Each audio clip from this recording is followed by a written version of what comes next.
to more Fanime. What's up, everybody, and welcome to the very first episode of the Dragon Ball Veteran. And I am your veteran here today, the guy who has been watching Dragon Ball since I was a wee baby, a wee lad on the TV, on the Toonami, grew up with it all the way up until my 30th birthday, where I discovered One Piece. And if you've been following my channel, I have been on my One Piece journey for the last few years, and it truly broadened my horizons on all of anime and manga material out there in the world. But I decided to come back to my roots, to the beginning, back to Dragon Ball, where it all started, and start this series. Episode 1 is happening right here, right now, baby. We're gonna review the Pilaf arc, the Emperor Pilaf arc, the first arc in the entire Dragon Ball series. I just got done reading these two booklets right here, the first two Dragon Ball mangas. I have read Dragon Ball before, believe it or not, a couple times. I have watched the Dragon Ball anime a couple times, but it has been a while now since I started my One Piece and Naruto and God knows how many more animes I've watched over the last few years. I haven't gone back and checked it out. I need to see how it holds up comparatively to the animes of now, of this era, of the era after Dragon Ball. The Dragon Ball was the thing that birthed the big three, Bleach, Naruto, One Piece, and helped them become what they are today. They are the evolution of this series. I thought, let's go back to where it all started, and let's do it today. Let's go. So, Dragon Ball, if you haven't read it, if you've only seen Dragon Ball Z, which I know a lot of Dragon Ball fans who haven't seen the original series, they might have played some version of it in a video game, but they haven't actually gone back and watched and or read it, which blows my mind because it's where it all began. It's where the story of Goku truly started. I mean, the craziest thing is Goku doesn't even feel like the main character of the beginning of this story. In the first arc, in the Pilaf arc, it almost feels like Bulma is the main character. She's the one pushing the story forward from the beginning. The beginning of the story, we meet Goku, yeah. He's a little boy, he's running around, he's fishing with his tail, he's doing wacky stuff, fighting wacky animals. He's a tough little kid. You're like, who's this little monkey boy? What's he doing here? What's he want with us? What's his story? Yeah, it's a hell of a one. Well, he runs into Bulma, who's driving a car that Goku has never seen before. Goku blows that shit up. He attacks it in some way, shape, or form, and he meets Bulma, and Bulma's like, who are you? And he eventually brings Bulma to his house because his grandpa said, if you ever meet a girl, Goku, you gotta treat him right.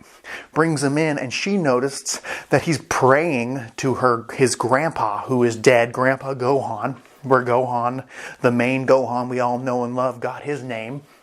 And it's a Dragon Ball, the 4-star Dragon Ball. And Bulma's like, whoa, I found it. I found my third Dragon Ball. Check these out. I already got 2 balls, and now with yours, I got 3. Goku's like, no siree, Babo, Miss Girl Man.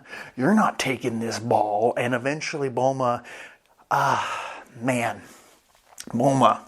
In this first arc, I feel like Bulma is used in a very adult manner. She is multiple times being asked to show off her undergarments.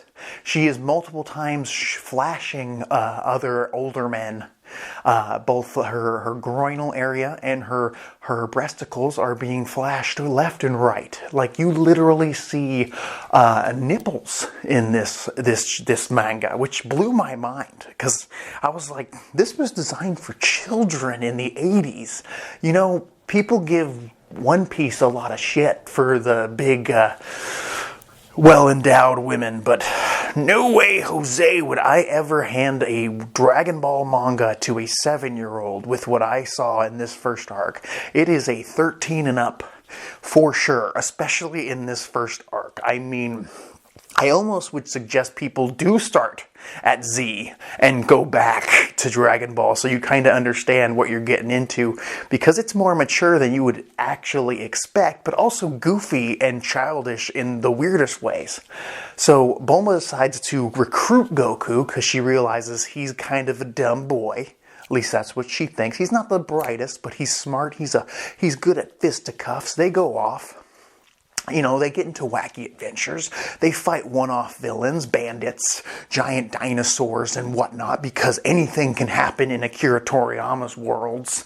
I mean, he made Dr. Slump, and then this was the sequel to that in a way, even though they're in different universes, but also in the same world at the same time. It's a whole thing. It is. Goku saves Bulma multiple times from fucking pterodactyls where she ends up peeing her pants. Crazy shit like that. They end up meeting Oolong. Remember Oolong? Little pig man that you meet in Dragon Ball Z as well, but he doesn't really have any purpose whatsoever. Transforming Oolong is actually a little bit of an a-hole. He's taking little girls. He's a little kid, by the way. He's not an adult. He's taking parents' children, these little girls, and he's making them his wives. And he has like a harem of them, and they're kind of abusive to him in a weird way.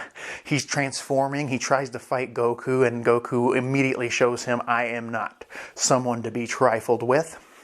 They move on from there, recruiting Oolong, who can transform, so that can be useful, and it does come in use. I feel like Oolong's only role was really in this particular arc.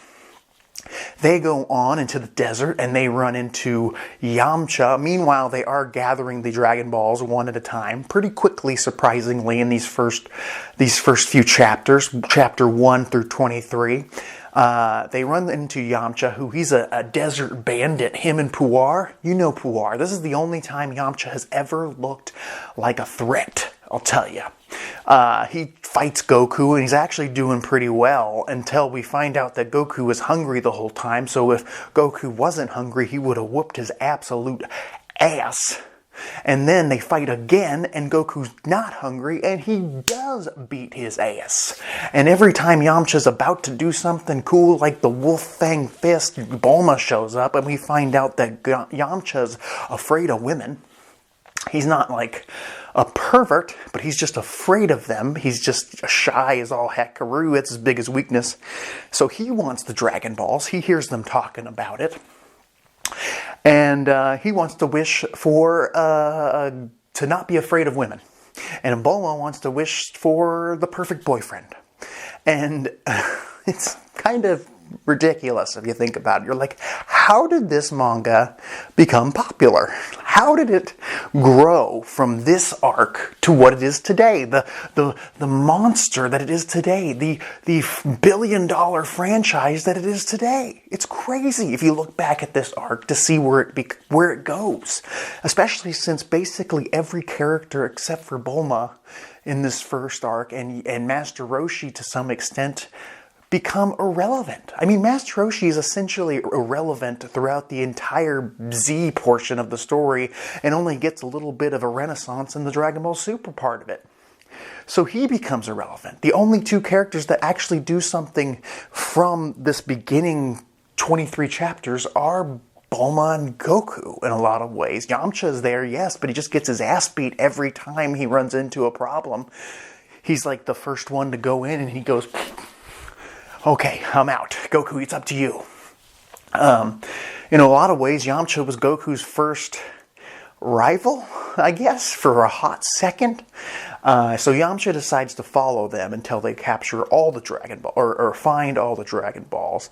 Yamcha accidentally runs into Bulma while she's showering, and that's the part where you see her bazongas. Yeah, like full on.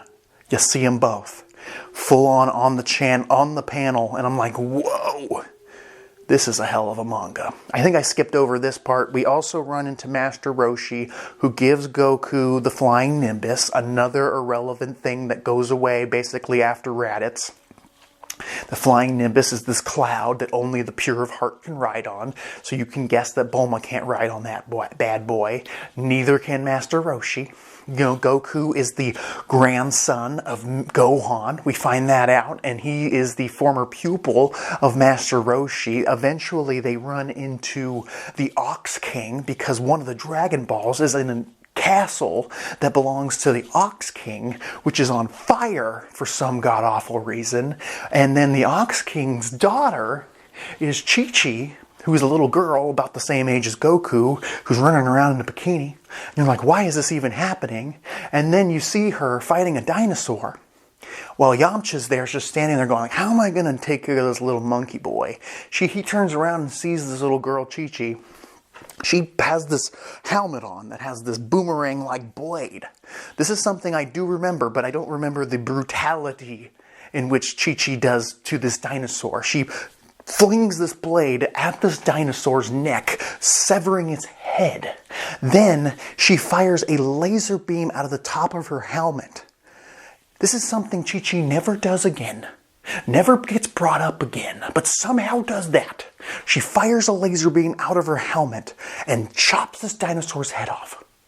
We don't really see her again in the manga until the 23rd martial arts tournament, when she forces Goku to marry her, and he thinks that's a type of food in the whole thing. I mean, I'm going to get to that when I read it, but it's crazy to me that Akira Toriyama brought this girl back in the way he did. Like, she doesn't resemble this child in any way, shape, or form. Where's the laser beam? Is it the helmet that shoots the laser beam? Is it a ki blast? Master Roshi decides to come and help Goku put the fire out for the Ox King. The Ox King, by the way, was also one of the pupils of Master Roshi, also knew Gohan, Grandpa Gohan, Goku's grandpa. Master Roshi decides to jack up, and this is when Z stuff starts to come. This is when martial arts starts to bleed into the first arc, and Master Roshi's like, Kamehameha, and the first Kamehameha wave ever spoken in the Dragon Ball universe on panel happens. There's a full page spread of Master Roshi jacked to the gills, blowing up an entire mountain and a castle. They get the Dragon Ball, but the only reason he did this was so he could fondle Bulma, her breasts. And then Bulma has Oolong transform into her so he could do it to him. And this must have been a wacky fun adventure from the 80s. It's a hard thing to talk about. It really is. You're like, what was happening back in the 80s with Japanese comic books? They must have all kind of been like this. So from there, they go on and they're on their way to the next Dragon Ball. Bulma needs new clothes. So Oolong gives her a bunny outfit at some point. That's the only thing she can wear. They go to this town. They need gas and new equipment. She ends up being mistaken for a bunny gangster because there's these bunny gangsters in this town. And they disrespect them. Goku whips their ass. There's a really funny part where she looks at Goku. He's like, Goku, these are bad guys. We kick their butts. And he does. And it was fun. But then quickly they summon their leader, Master Carrot, who's like the carrot hermit. And this little rabbit guy shows up. And he's just like, hello there. I'm Master Carrot. Nice to meet you. Puts his hand out. Turns Bulma into a carrot. And you're like, what is happening? I do remember this. But it's just so weird. And then Goku ends up beating their ass with the help of Yamcha, who's been following them. And then Goku forces the carrot gang onto the moon. He's like, guess what? You guys are staying here now? Because it has something to do with a Japanese childhood story. And it was just like a weird joke. I mean, Akira Toriyama loves his puns. Eventually, we get to the end of this arc, the Emperor Pilaf arc, where the last Dragon Ball, the one-star Dragon Ball, is held by Emperor Pilaf, this little imp, this little demon child thing that wants to rule the world. Very little is explained where he came from. He's got a dog man and an older woman named Mai, who eventually becomes Bulma's son's girlfriend in the future, which just blows my fucking mind in the worst ways.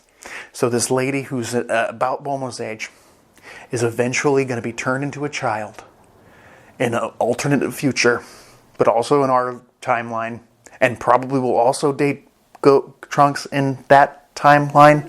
She's going to be turned into a child. She's going to grow up and date Trunks in our timeline, as well as this weird alternate future Trunks timeline, which makes no sense. But yeah, she's there. Her name's Mai. And she sees Goku and them. They blow up their car. They know that they have the 6 other balls. Shu, the dog man, shows up with a robot. They take the Dragon Balls and they bounce. But they don't realize that Goku has the 4-star ball, the Grandpa Gohan ball on his side at all times. So they're fucked. They have to meet up again. Eventually Yamcha shows up and he's like, yo, I'll help you guys. I'm not following you. Weird that we're in the same place at the same time. Let's go. Oolong doesn't trust this, but they're still going to do it. They go to Pilaf's castle. And they go inside. They get captured immediately. They get knocked out by gas. Bulma gets tortured by Pilaf blowing kisses to him. And she's like, what is this? I thought you were going to do some weird fondling of me and strip me naked and all this stuff, but you're not doing it. You're just blowing kisses. Bring it on. It's a weird moment. They knock them out. They take the Dragon Balls. They summon Shenron for the very first time in the entire series, and he's gorgeous. A beautiful artwork that Akira Toriyama does of the first ever Shenron on the manga panel. But before he can make his wish of world domination, Oolong and Puar transform into bats. They fly through this hole that Goku made because he can do the Kamehameha wave now, but a little baby one. They fly through. Oolong steps down, and he can wish for anything to stop Pilaf from wishing for world domination. And instead of wishing for anything they've talked about through this entire arc, he says, I would like the panties off of a hot chick now. And immediately Shenron's like, yes, your wish is granted. And then Oolong gets the panties off a hot chick. And that's the first wish ever. If you didn't know that, wow. The very first wish in the entire Dragon Ball series is panties off a hot chick. They get thrown back in prison, in a worse prison that they can't break through with the Kamehameha wave. And then, out of nowhere, a story that has not been told during these entire 23 chapters, Goku just starts chit-chatting about what happened to Grandpa Gohan. He's like, yeah, he was crushed by some monster. Not sure why. Also, I've only seen the moon once. I was told never to look at it because bad things always happen when the full moon's out. And immediately Bulma and everybody put the pieces together and like, you're a werewolf, huh, Goku? You're a monster. That's why you have that tail. Goku looks up and there's the moon. Bulma says, do not look that way. And he goes, where?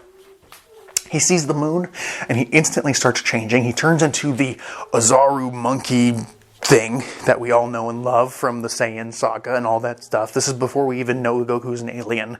We just think he's some kind of creature. He breaks them out of prison. He starts smashing shit. The only reason for this is he gets out. He gets them out of this jail they're being held in. The Dragon Balls are gone for another year. Goku's going to find those eventually. But he's a giant monkey now. Yamcha heard Goku talk about the weakness of his tail when he met Chi-Chi, which I forgot to mention. Chi-Chi grabs his tail, and he says that makes him weak. We learn that later on in Z, which was they used to beat Raditz. Yeah. But Yamcha grabs Goku's tail while he's in the giant monkey form, and he's holding it, and then Puar turns into giant scissors and cuts it off. Luckily for them, it works, and Goku turns back into a child. They had no idea that cutting the tail off would turn him back into a child, but they assumed, because they knew it was his weak point. Didn't really add up to me, but I'm glad they assumed that, and it worked out, because Goku turns back into a child. He's got no tail, gets over it quick, gets his power pole, which he uses occasionally in this story. Then he tells Bulma, I'm going to get the Dragon Balls again in a year.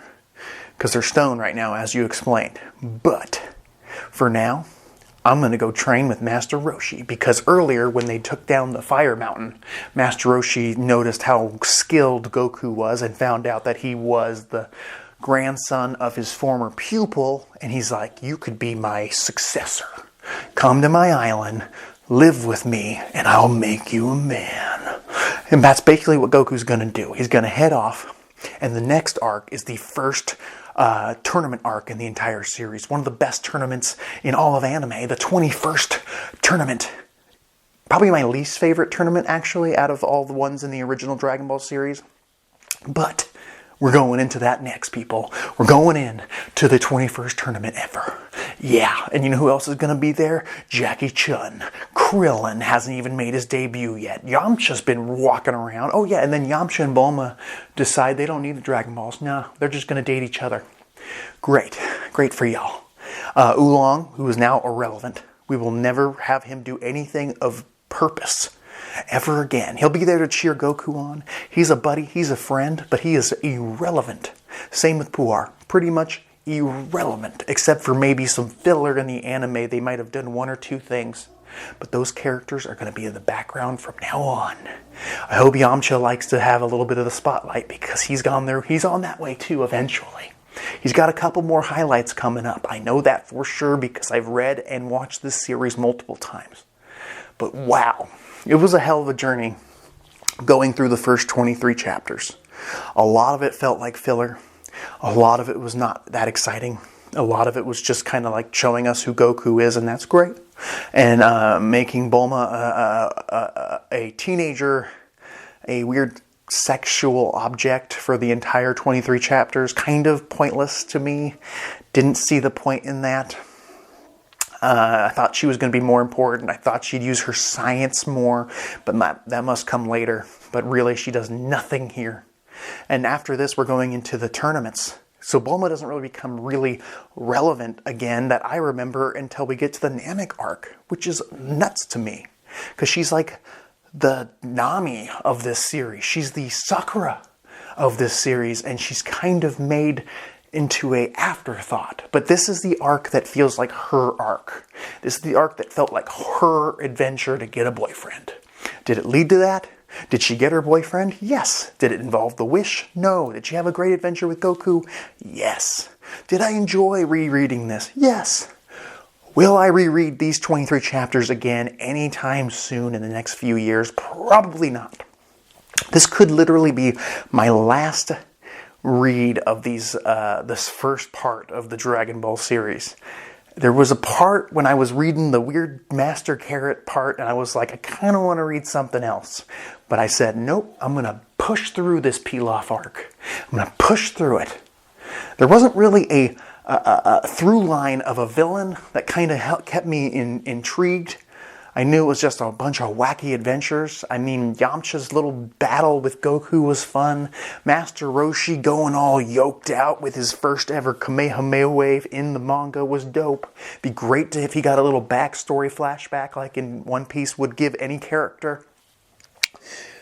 It just feels like Akira Toriyama was throwing anything he could at the wall, and whatever stuck, he just kept rolling with. And I can appreciate that. He definitely feels like he was just, rocking it out. Whatever works. And I'm here for it, because I know the story is going to lead to some big moments.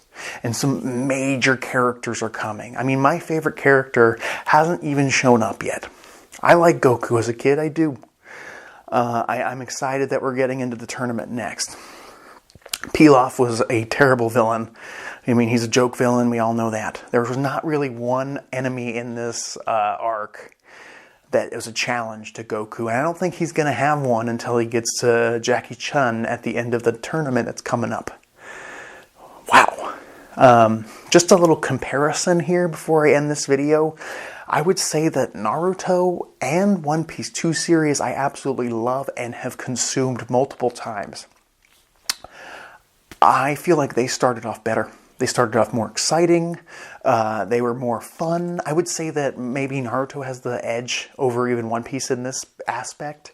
Even though I really love the beginning of One Piece where he's a little kid. He meets Shanks. He sees the possible future of power scaling in that universe just in the beginning of the flashback. Then we jump to him beating the shit out of Alvida. Goku's kind of a prototype for our boy Luffy Dog. Because Luffy is super overpowered at the beginning and he doesn't really run into a threat until he meets Arlong. But I mean, just the East Blue arc compared to this Pilaf arc, Buggy is a much better villain than Pilaf. I mean, he gets developed in the future. I mean, yes, we're going to see Pilaf again in a very jokey way in like GT and Super. But other than that, what a waste of a character. I mean, he wasn't going to be anything special, I guess. He does bring back King Piccolo, if I remember correctly. But yeah, the first 23 chapters of Dragon Ball, not that exciting. Good, not great. We'll have to wait and see how I feel about the next arc. Tell me what you guys think of this series. I'm the Dragon Ball veteran. Don't forget to comment down below. Let me know your thoughts on the first arc of Dragon Ball. Don't forget to like, subscribe, and share. I'll talk to you later.